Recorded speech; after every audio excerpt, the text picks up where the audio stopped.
心脚下生风，龙飞燕凤绕柱，麒麟望苍穹。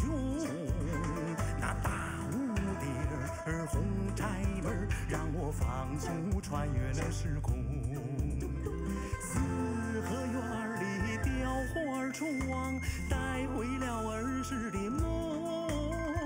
绿柳垂白蛐蛐儿叫，海棠花儿红，海棠花儿红，海棠花儿红。汉与青蛙护城河，抬眼看风辙。我在那牌楼前，感受祖先的光荣。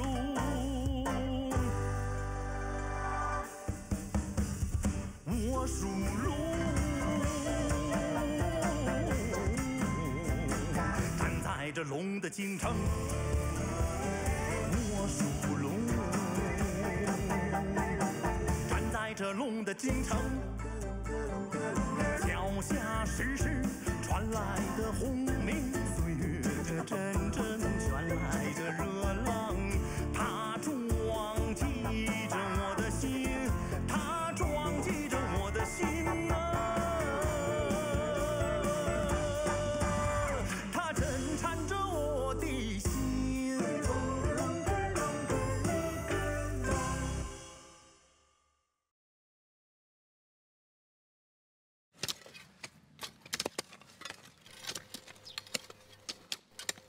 Жүр. Жүр. Eldi çoğut, eldi жина. Жаңы түсүп тур. Жаңы маалыматтар түшүп тур. Жүргүлө, тез. Бара берсең болду. Жүргүлө, жаңы маалыматтар түшүп тур. Тезирээк баралы, кеттик. Жолдош Дың Шиапин көп жылдардан бери көйгөй болгон талаптарын бир ооздон дароо жогорку мектепке сынак берүү түзүмүн калыбына келтирүү керектигин билдириптир. Бул пикир Шиапиндин колдоосуна ээ болуп, быйылдан баштап жогорку мектепке сынак берүү революциясы бекитилипти.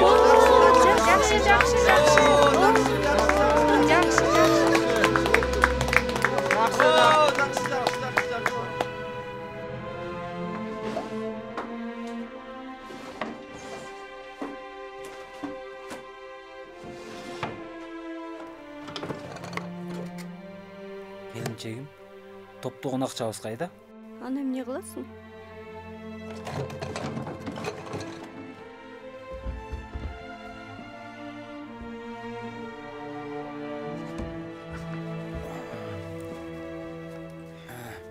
Жер, сен ойлончу. Биз жогорку мектепке сынак беребиз десек, биринчиден кооперативдин бекитүүсүнөн өтүү керек чыгар. Тизмеленген группасын алуу үчүн башчыларына тартуу бербесек болбойт өңдү. Хозе, жогорку мектепке сынак берүү оюң барбы? Албетте оюм бар. Бирок билимим чектелүү болгондуктан сынак берип өтө аламбы? Анда эмнесине тартуу кыласың? Эмне болду? Жүйөр, жиндисиңби? Сен катышсаң го, сенин даярдыгың жакшы, сынак берсең сөзсүз өтөсүң. Балам 2 жашта. Эми кантип университетке сынак беремин? Жүйөр, газетаны өзүң көрдүң го. Ачык эле жазылып турбайбы? Жашы 30га толбосо болгону, балалуу болсун, болбосун, баары тең сынакка катышууга болот. Менин катышкым келген жок. Жүйөр, бул эмне дегениң? Жогорку мектепке сынак тапшырып, жогорулап окуу сенин көп жылдан берки тилегиң эмеспи? Тилек? Ал менин мурунку тилегим. Азыр эч кандай тилек кылбайм. Анда биз тилекти айтпай, арман кылалуу. Өзүң жыл сайын, ай сайын үйдү, бейжинди сагынчу элең. Эми сагынбай калдыңбы? Албетте сагынамын. Бирок мен жалгыз Бейжиңге кетсем, сен кантесиң? Менде ишиң болбосун. Өзүң кетсең болду. Мен сенин жубайыңмын. Сага мен ээ болбосом, ким ээ болот? Угуп ал. Кетсек бирге кетебиз. Сен кайда болсоң, мен ошондо боломун. Мени жалгыз кет дегениңди токтот эми.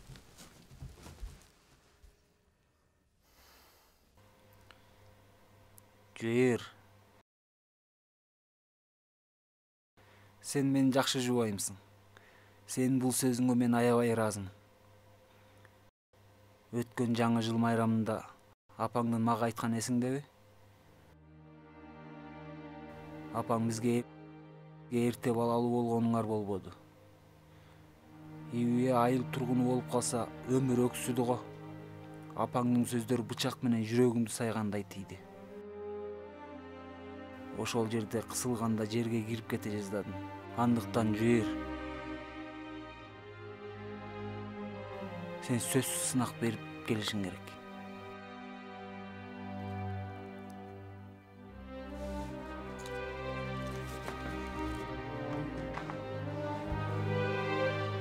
Анткени сен кайта келгенде гана үйүе кайтып бара алат. Сен өзүңдү ойлобосоң да үйүе үчүн ойлонушуң керек го. Жүйөр, сенден суранайын. Жогорку мектепке сынак берүү оңой ишпи? Мен китеп бетин ачпаганыма 10 жыл болду. Толук ортодо окугандарымды да унутуп калгам. Убакыт ушунчалык тез. 2 ай калды, кантип үлгүрө аламын? Сен болгону макул болсоң болду. Калган иштерди ойлонуштуруп койдум. Сен ойлонуштуруп койдуңбу? Биздин бул жер кедей, четкери, дептер да табылбайт. Ошондуктан сен Бейжиңге кайра барып, кайрадан окушуң керек. Анткени жеңең 50-жылдарда университетти бүтүргөн. Жеңеңдин атасы университеттин профессору. Алардын сенин кайрадан окууңа чоң жардам тиет деп ойлойм. Бирок биз сынак берүү санын алышыбыз керек го. Жүйөр, унутуп калдыңбы? ИАО башкаруучу биздин жакшы агайыбыз го. Көп жылдан бери мен аларга анчалык деле жардам бергеним жок. Айта келсек, алар сага сан бербеген күндө да мага 1 сан берет чыгар. Мен өзүмө тийген санды аялыма берсем, ким бир нерсе дей алат.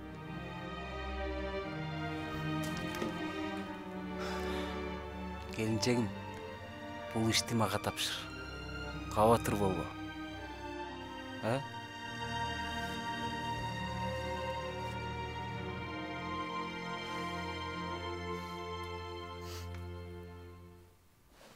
Жүйөр, сага ийгилик каалаймын. Жакшы иште, жеңиш менен кайтарымды күтөбүз. Жүйөр, арабага чык. Поездден кечигесиң.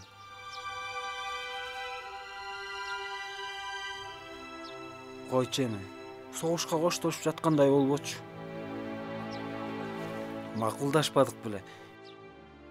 2 күндөн кийин мен үйгө барып, ие экөөңө жолугам.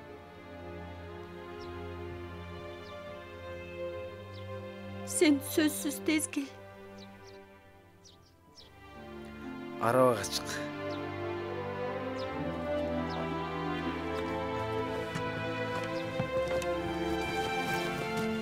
Кен ата, тезирээк айдаңыз.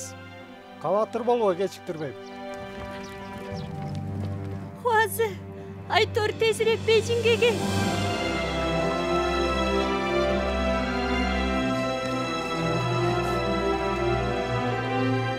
Жүйөр, сен сөзсүз жеңишке жет. Хуазы, Айтор тезирээк Бейжиңге келесиңби?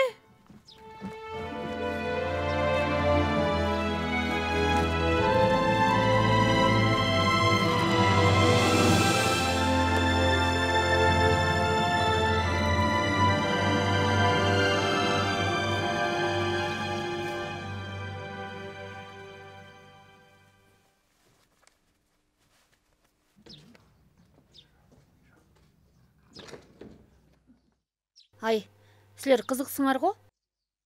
Ал калыбына келүү жыйынына барат. Сен экөөң ушунча эрте туруп алып кантесиң? Сен бизди айтасыңбы? Кубанганыбыздан турдук. Карындашым, сен да кубанышың керек го. Бүгүн алардын дарыканасы калыбына келтирүү боюнча зор жыйын ачып, Лаужоого тагылган жаланы алып таштайт. Жала калпагын алса да кубанар эчтекем жок. Лаужонун оңчул калпагы эми алганы чын эле орунсуз болду.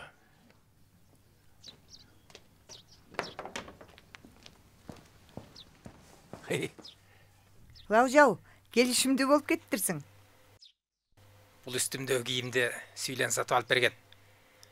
Ага, жеңем, болуптур мен Ооба, кеттим. кечинде эртерээк кайтып кел. Бир кумура жакшы шарап дайындап отурамын. Экөөбүз бир ичери. Жарайт. Кандайча экөөң ичесиң? Баарыбыз ичип, аларды жакшылап куттукташыбыз керек. Туура. Баарыбыз ичебиз. Айлыбыздын баарын чакыралы. Ооба. Анда мен кеттим. Сүйлан, мен кайра келгенден кийин экөөбүз жакшылап сүйлөшөлү. Сүйлөшөлү. Сенден коркот дедиң беле. Жала калпагыңды алгандан кийин мага эмне айтарыңды көрөйүн. Макул анда. Мен кеттим. Макул бар. Ооба. Тез кел. Ооба. Ооба, чыгарып койсоңчу. Эмнеге чыгарам? Карачы дегене качып кетти.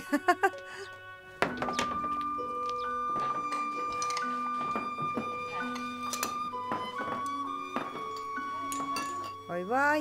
Келдиңерби? Оо, Кел, чоң ата да ашап атабы? Тау Чоң келип эне, калыптыр го. саламатсызбы?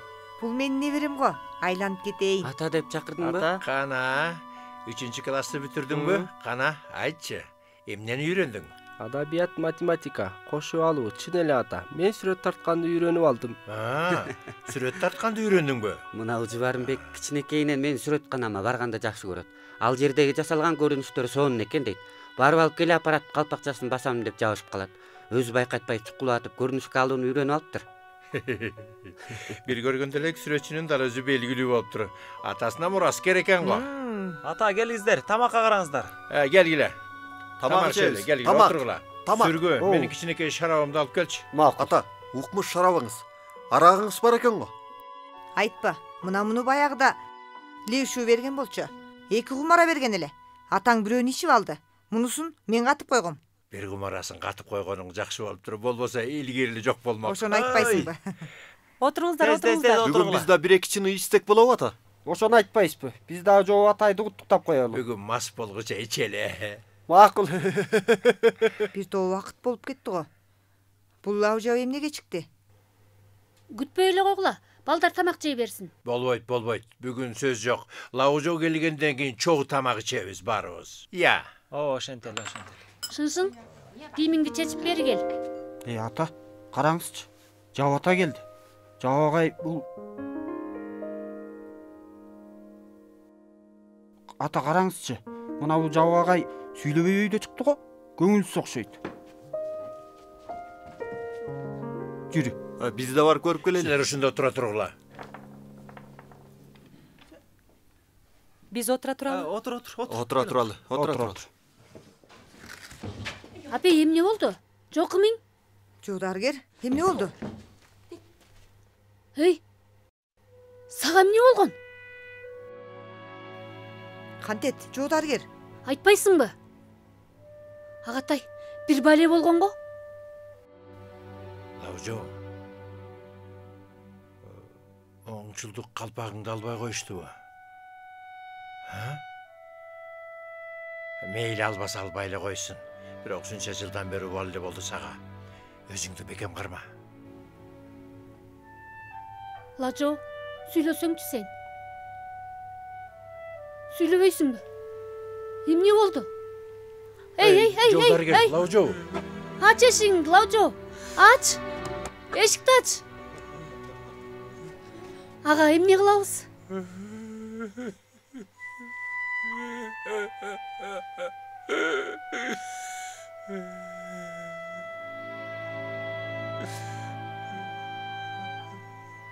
Кудайым-ай, теңирим.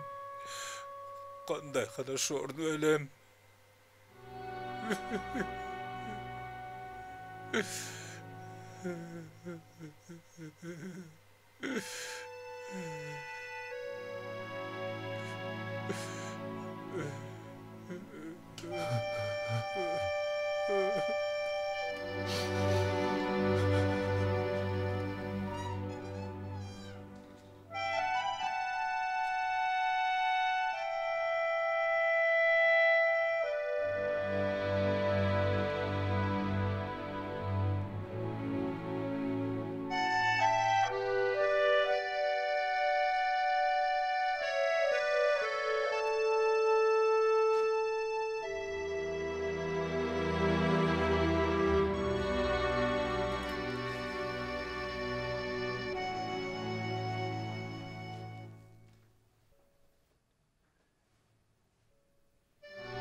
ушундайда иш жасаса болобу? Лабы жагы аябай убал болду го.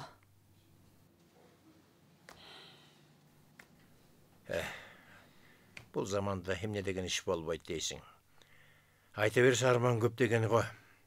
Мына Лаужо жалаа менен кийгизилген оңчулдук калпагын алат деп күтүп жүрсө, комиссиялар оңчулдукка илешкени боюнча эч кандай далил таба албаптыр. Ошондой болсо да жабылган жалааны алып салбаганын карабайсыңбы? Ошону айтпайсыңбы? Ошондо эмне болот? Аттең. Бул Лаужо байкуш. Ушунча жылдан бери оңчулдук кылып, күрөшкө тартылып, көчө шыпырып, үй короого кармалып, дарыгерлигинен дайрылып, келинчегинен дайрылып калды. Ошондо бекерден бекер көргөн жаза болду го. Жакшы болгону маданият төңкөрүшү менен солчулуктун бараарын жокко чыгарып, чындыкты иш жүзүнөн издеп, реформага жол берип, эшикти ачык кармоодон башка туура жолго сала албады. Ден Сияпин жолдош кандай сонун айткан. Адабият акыйкаттык сындан өткөзүүнүн бирден бир өлчөмү, ошондуктан биз алдыга гана барышыбыз керек деп. Лаужого туура эмес ойлонуп калбасын. Сен барып аны менен жакшылап сүйлөш. Албетте.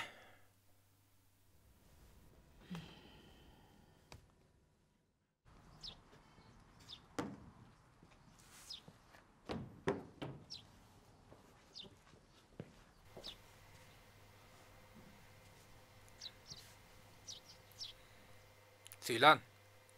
Süylan. Süylan. Эмне болду?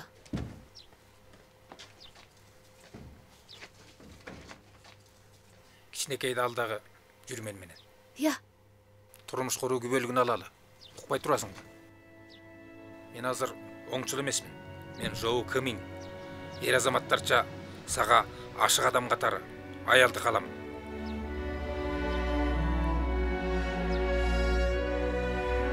Макул.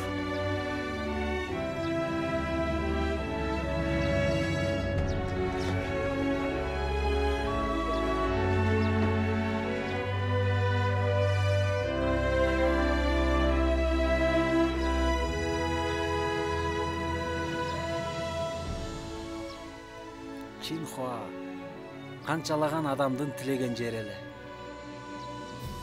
Жер, мен түшүмдө ушул жерге келчү элем. Сен бул жерге окуганың мыкты болду. Мен да түш көрүп жаткан сыяктымын. Бирок бул чындык сенин тилегиң ишке ашты. Сенин өмүрүңдө бүгүнтөн баштап чоң өзгөрүш болот. Хуазы, менин бүгүнкү күнүмдүн бардыгы сенин аркаңдан.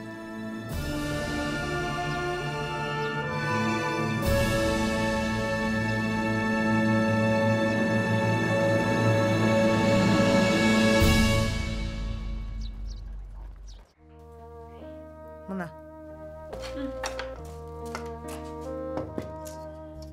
Ким сага сууга сал деди? Кургак жейм дебедим беле? Бул деле дурус го. Эмнеси дурус? Кандай кылмак элең ошондо? Ардактуу эс алууга чыгасың да жаның чыкканы жүрөт го. Шалбыраган кейпиңе карачы. Мына, деги сага эмне болду? Ушунчалык бошогудай.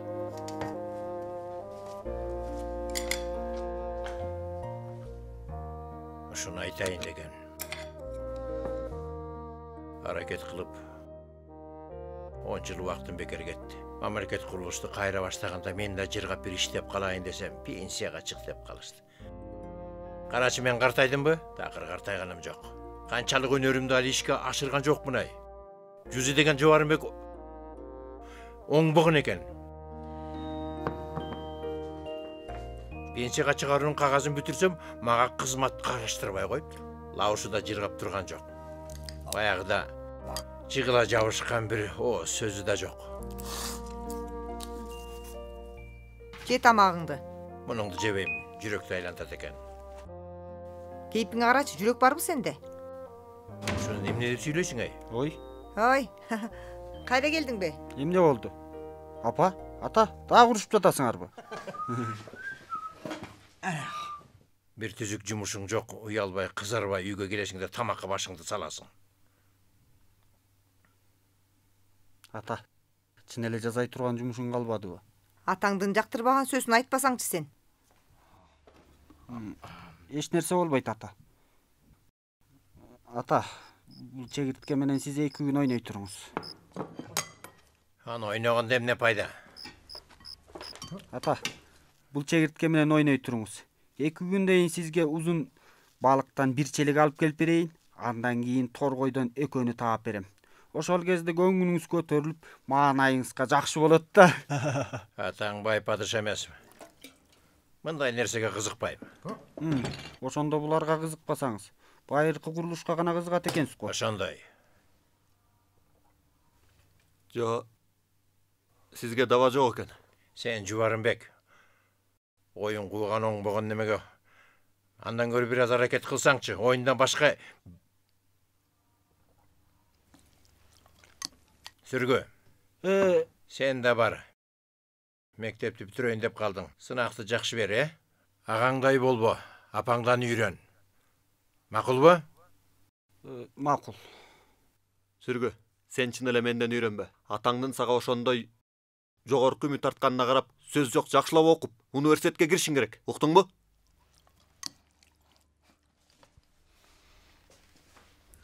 Сен көп мылжыңдабагын.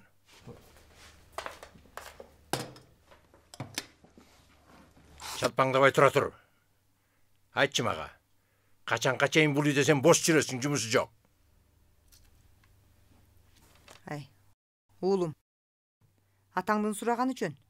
Өзүң айтчы. Толук ортону да бүтүргөн жоксуң. Дипломду албадың. Ушул жашка келип туруп, азыркыга чейин туруктуу жумушуң да жок. Качанга чейин сандалып жүрөсүң? Апа, сизге айттым эле го. Ылайыктуу жумуш тапсам үйдө бекер жатпайм. Маалыматтардан карасам, базарда уксуз, көк сак сатуучу керек экен. Чочко канадат, чочко сойгуч касапчы керек экен. А мен бул жумуштарды кантип аткарам? Болду, Жубарымбек. Ошондо сен эмне иштейсиң, Сенин ушул ишиң тууралуу кече-кечинде апам менен акылдашканбыз. Айтчы өзүң. Апа, эмнени акылдаштыңар? Атаң сенин бош жүргөнгө көп баш катырды. Атаң пенсияга чыга турган болду. Тобунда кадрлар кызматы тууралуу саясат бар экен. Ага ылайык баласы ордуна ишке орношсо болот экен. Атаң ушуга айтып койду. Пенсияга чыгаар менен сен атаңдын ордуна барып иштейсиң. Апа, бул жумушту мен иштей албайм. Былжырабаа, эмки айдан баштап жумушка чыгасың. Кара жумуштан баштап өнөрү үйрөнгүнүң. Сен толук ортонун сынагынан өтө албаган соң, сен кара жумушка гана жарайсың. Жок ата. Бул ишти унуткан жоксузбу? Канча жолу айттым. Мен эски курулушка иштебеймин, барбаймын. Жакшы көрбөсөң да иштейсиң. Коюңузчу, эмне үчүн? Атаң болгонум үчүн.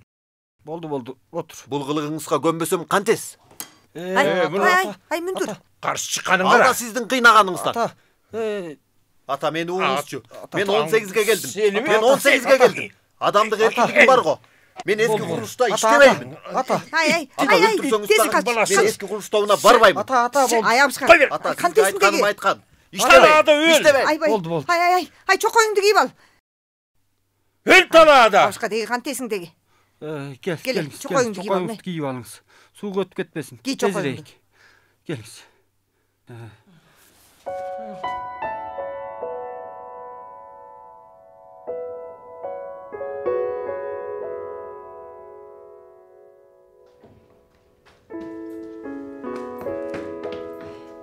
Кымың, китеп окуй бербей кел, тамак ич. Макул.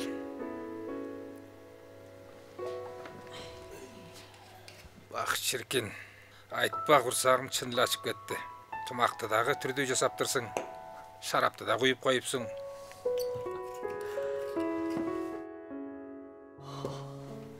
Кандай экен? Ысык тамак иштеп, сага көңүл бөлө турган адамдын болгону рахат чыгар. Өтө рахат экен. Пай. Мурункуну салмагымды өлчөсөм, бир топ эле толупмун. Семирген жакшы.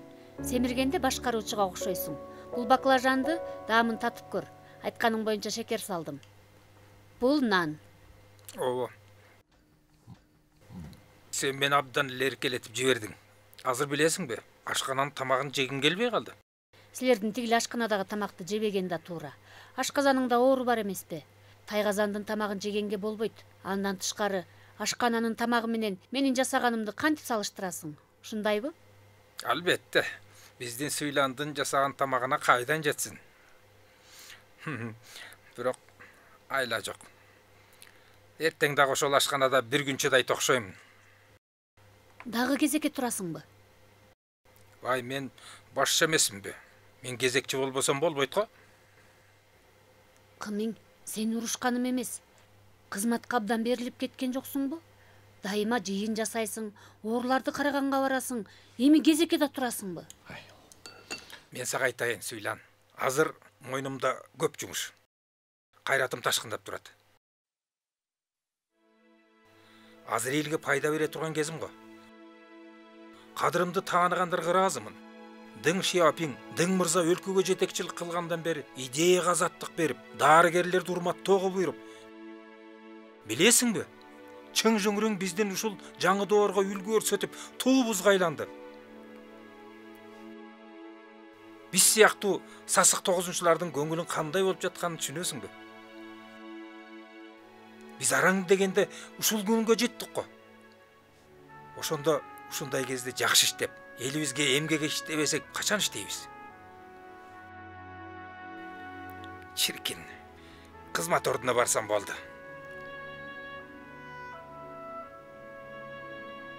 Мага эмне тигилесиң? Кызыгуу менен карап отурамын.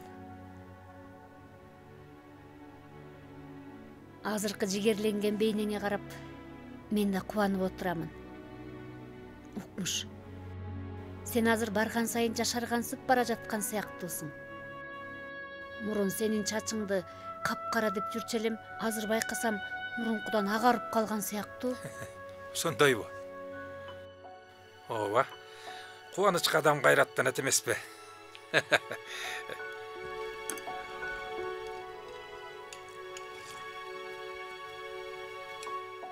Эй, Сүйлан. Сен да өзүңө көңүл бөлгөнүң жакшы. Ошондой жаш көрүнөсүң. Барып жакшыраак жасан, чачыңды тегиздет. Койчу. Канча жашка келдим, чачымды тегиздеп эмне кылам? Карабайсың, чынында кызыксың. Анда сен айтчы. Чачымды кандай тегиздетсем болот? Жылкы кыялсың да. Эгер чачыңды келиштире жасатып алсаң бар го, алиге ким эле ошондой суп-сулуу болуп каласың.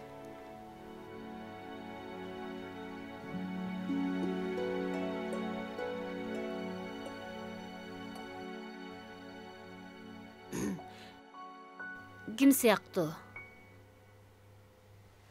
Тамак жейле. Сенин алиги оң түштүктөгү кичинекей карындашыңдын чачы сыяктуу чыгар. Өзүңдү карачы, эмне деп атасың? Эмне дедим? Сенин суурмаңдагы эмне нерселе? Ал сүрөттү баягыда эле көрүп койгом. Баягыда көрүп койдуңбу? Жарайт анда. Азыр барып өрттөп таштайын. Болду. Койчу, болду. Анда тамактан кийин өрттөп таштайын. Алды менен отуруп тамак ич.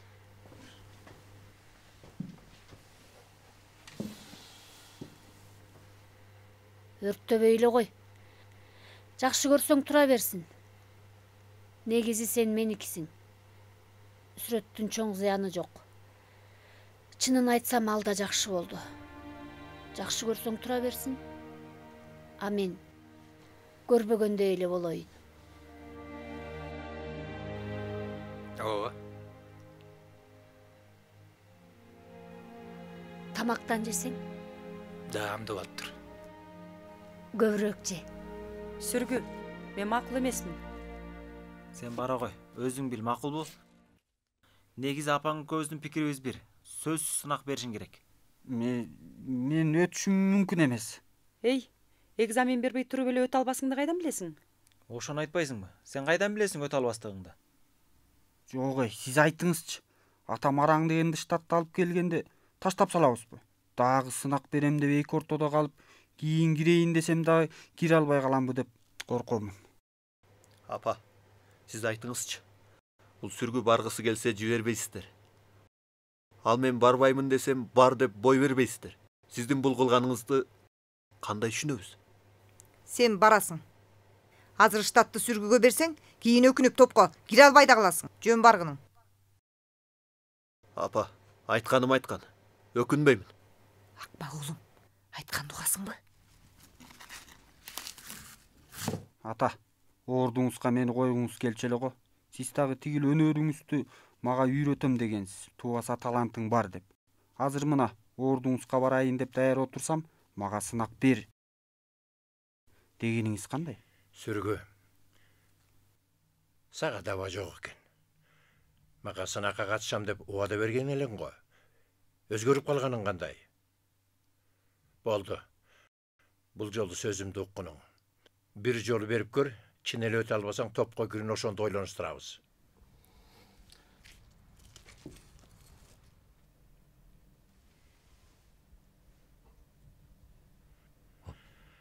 Азыр эле апаң айтты. Сен сынакка катышпасаң болбойт го. А? Ата, азыркы жагдайды сиз да көрүп турасыз. Билим кажетсиз деп жаткан заман эмес.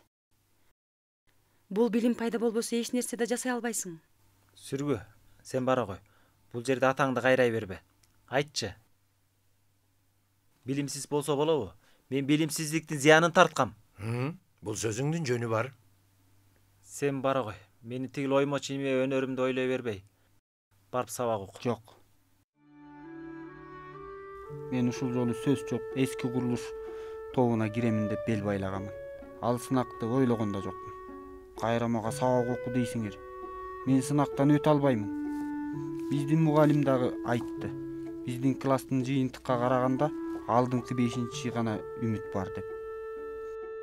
Билесизби, мен 30тамын, мүмкүн эмес го мага. Сен кандай гана көкпет элең? Ошондо сени жогору санаган болдукпу? Мунун сөз укпаган көкбеттигин кара. Шумшук. Ата, бул сөзүңүз туура болбой калды го. Мен бул жерде атамдын улуу кесибине мурагер болуп, биздин улоңжиге мураскер болоюн десем болбойт дегениңиз кандай? Апа, караңызчы атамдын сөзүнө. Сөзүмдөн кынтыктаппа. Мен ошону айтып атамбы? Ол сөзүң туура болбоду. Илгерилөө деген эмне? Алдыга койгон максат тилегиң гана болсо илгерилөө деген болот. Жарамдуу болуу деген эмне? Бул эски курулуштун билимдерин үйрөнүп алса, ишке жараганы го. Сүргү менин изимди басып, эски курулуштун билимин үйрөнсө, бул эмне? Жарамсыздык болобу? Ата, сиздин менин түшүнөрүңүздү билгем. Күлбөй тура тур. Сага менин суроом бар. Сураңыз, ата. Бул чөйрө жапалуу. Ошого көнө аласыңбы? Ата, кабатыр болбоңуз. Бул чөйрөнү жакшы көрөм. Бул чөйрөгө кирген экенсиң. Өмүр бою чыдап отуруп жашашың керек. Чыдай аласыңбы? Чыдай алам. Бул чөйрөнүн билими кең. Сен адаттагы уста болмокчусуңбу же мунун билимдерин аныктап отуруп баарын билип алгың келеби? Ата, кичине кезимден баштап сиз мага үлгү болгонсуз. Сиз биздин улоңжинин мураскерисиз. Ал атам азыркы эски курулуш тобунун топ башчысы. Апам курулуш жумушчуларынын техниги.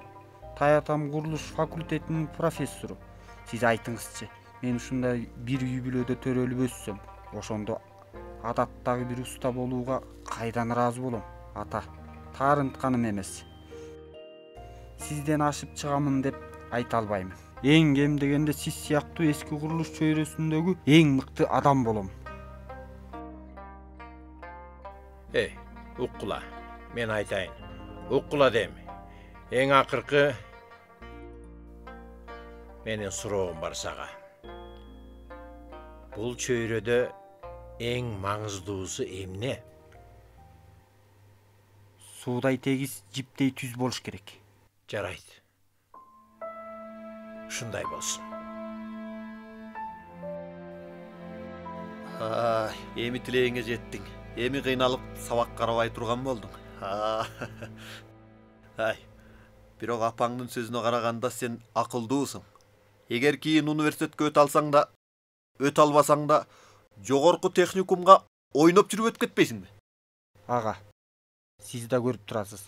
Азыркы университеттин бүтүргөн окуучулары бир айда караң гана бир нече 10 уянга чейин айлык алат. Кызыга турган эмнеси бар? Ошондо сен көп акча тапмакчы болдуң, Сен тапкың келбейби? Тапкым келет.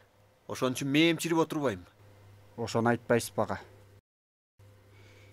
Эски курулуш тобуна кирсем болду. Жакшылап туруп техника үйрөнүп, алды менен 6 даражаны алсам, ар айдын негизи айлыгында өзү 90 нече уяң чыгат экен. Ага, чет элде иштеген курулушчулар бар экен. Тигил чет элдиктерге жуңгуча бакча салып бере турган болсом, 2 эсе айлыгын колго тийгизем. Аха. Ошондо эси дартың ушунда болгон болду. Чет элге чыга турганда мындай жакшы иштер пайдасы сага тиеби? Ага. Ойлоп көрбөйсүзбү? Менин атам ким? Менин атам топ башчысы. Тигил Шушужи биздин тууган атабыз сыяктуу эмеспи? Алардын кол астында иштесем, кандай рахат десеңчи. Кол ишине карай ийилет эмеспи? Сен Жуарымбек, куу экенсиң. Баарын ойлонуштуруп коюпсуң го. Албетте.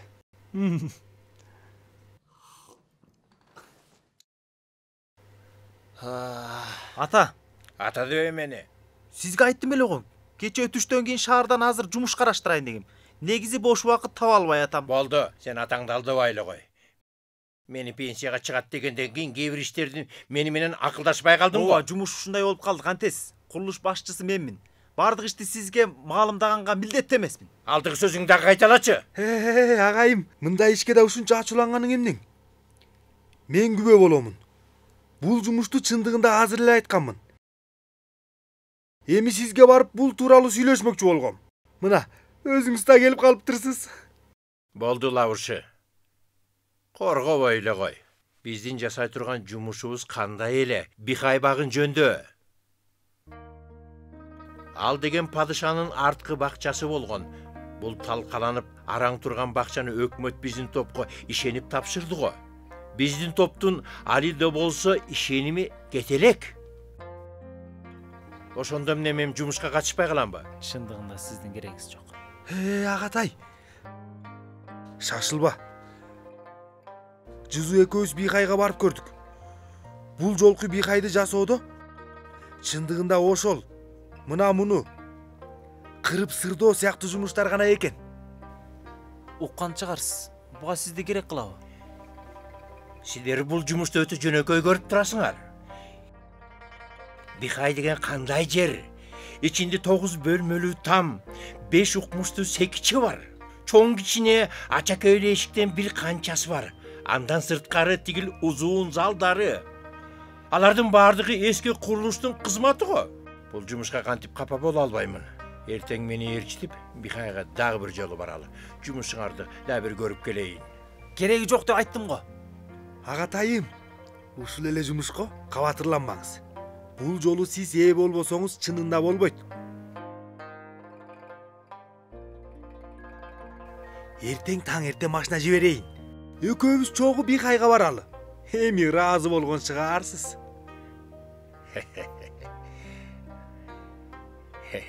Мына мунун туура сөз болду.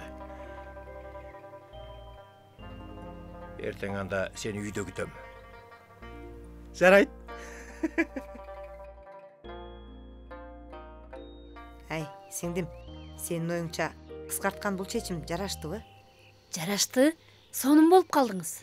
Ушунча жылдан бери жасансам болду. Мантаң мени бай падышанын кызы, буржуазиянын идеясы деп. Негизи мага жакшы нерсе көрсөтпөйт. Өпкөлөп жүргөн элем.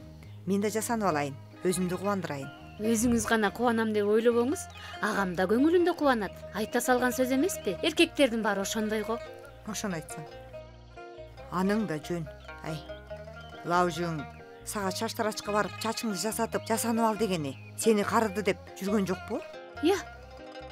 Анын ою ушулбу? Ашык турбайбы? Андай эмес чыгар. Андан көп болсо 1 жаш улуумун го. Жасанбасам да андай кары көрүнбөйт чыгармын. Бул айтканың жөндү. Үлбүрөп турган беттериңе караганда андан жаш көрүнөт экенсиң. Сиңдим, сен жаш кезиңде ушундай сулуу кыз элең го. Болбосо лаужанын сөзү сага көз түшөбү? Эжеке, бүгүнкү сөзүңүз кулагыма жакты. Бекер мактабаймын. Бекер мактабай турганыңызды билем. Сага тапшырган жумушум кандай болду? Мыңдурдун кызматы тууралуубу? Кабатырланбаңыз. Маалымат мекемесине айтып койдум. Жакшы жумуш чыкса, Мыңдурду киргизет. Бирок түшүнбөгөнүм, агамдын эски курулуш тобунда да адам кабыл алып жатат го. Мыңдурду киргизбей, сүргүнү киргизип койгону кандай? Айтпа, бул ишти эстесем эле болду. Ачуум келет. Бул Яңмантаң алиги өзүнүн небересине жан тартат. Түрүнө карасаңыз да, мүнөзүнө карасаңыз да, агама эң окшогону ошол Мыңдур эле. Ошону айтпайсыңбы? Ай, бул баланы айтсак, жакшы бала. Канчалаган досу да көп. Бул жылдары сыртта дала ишке аралашкан. Эжеке, сакчы бөлүмчөсүнүн адамдары мага айтышты. Мыңдур сакчы бөлүмчөсүнүн тизмесине илиниптир. Агам экөөңүздөр бул баланы жакшы кармаңыздар. Мындай кете бере турган болсо, чоң ишке дуушар болот. Ооба, ошондой болсун. Быйлагандын саны көп, жумуш чыкпаса каранын көрсөтпөт.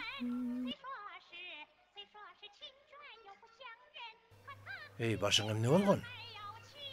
Эмне болчу эле? Чач тарачка жазаткам. Мына мунун эмне тооктун уясын жарып таштаган сыяктуу. Чач тарачка жасаттым дейт. Барчары. Өзүм жактырам. Эй, чач тараш деген кандай жер? Чач тараш деген сен бара турган жерби? Ушунча жасатканга канча акча кетти ошондо? Көп эмес. 1 юан 20 тыйын. Юан 20 тыйынга ушуну жасаттыңбы? Эй, 1 юан 20 тыйынга канча эт жегенге болот? Сен жегенди гана билесиң. Сен биринчи айтчы. Мен жаш көрүнөт бекенби? Эй, тиги Лисуйлан сиңдим айтты. Быйыл барго, ушундай фасон эң модал экен. Сени ошол ээрчитип барганын мен билемин. Жок, кандай адам өзү? Башчы болору менен айылын таптакыр эле калжаңдатып жибериптир го. Эй, мен сага айтайын. Сен пенсияга чыгайын деп калдың. Мекемеде ар ким менен урушуп, көңүлүң жай таппаса, менден келип ачууңду чыгарганың кандай? Мен ошону айтып атамын. Ата, апа. Ойбой, ата чатак чыкты. Агамды сакчылар кармап алып кетти.